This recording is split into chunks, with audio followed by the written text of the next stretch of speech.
Another fun way to use JavaScript on web pages is to animate properties over time.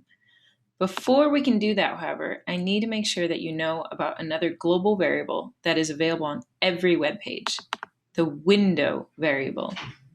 Here, I will console.log it, and you can pause, check out your dev tools, and see what's inside it. Did you see? It is huge. It contains so much. It is overwhelming. To make it a little less overwhelming, I will tell you some of my favorite properties and methods that you can access on it. There is window.location, which has a bunch of information about the URL of the page. And actually, let's go and just write it out to the page so that you don't have to keep pausing. So textconf 10, and then we're just going to say the URL of this page is window.location, and then that's an object, so we need to reach inside and say .href. And there you go. That's actually the URL of the iframed web page on the side. Another property is window.navigator.userAgent, which tells you about the browser of the user.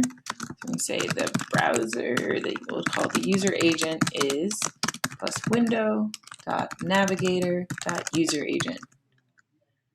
Okay, that user agent string probably looks pretty crazy to you.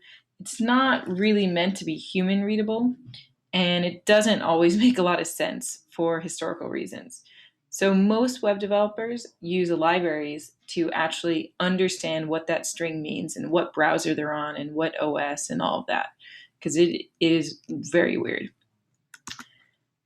And here's one that's not so weird. So window.outerWidth and window.outerHeight. So let's say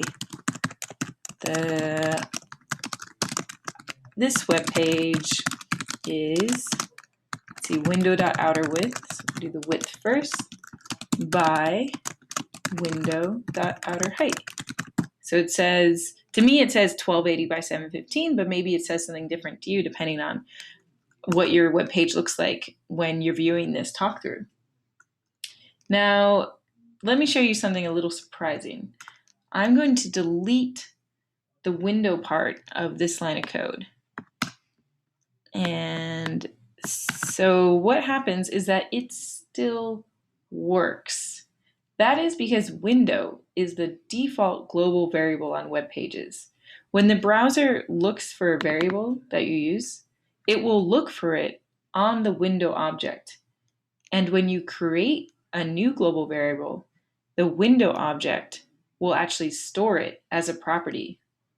That means that you should not declare your own variables named outer width and outer height, because then they'll override window.outerWidth and window.outerHeight. Generally, you should avoid global variables altogether, since it's so easy for them to collide with each other or existing variables on the window. To be extra safe, you can prefix your global variables. Like at Khan Academy, we write KA underscore in front of any global variables that we have to have. Okay, so that's the window object. Now we're going to see how you can use two functions on it to make animations.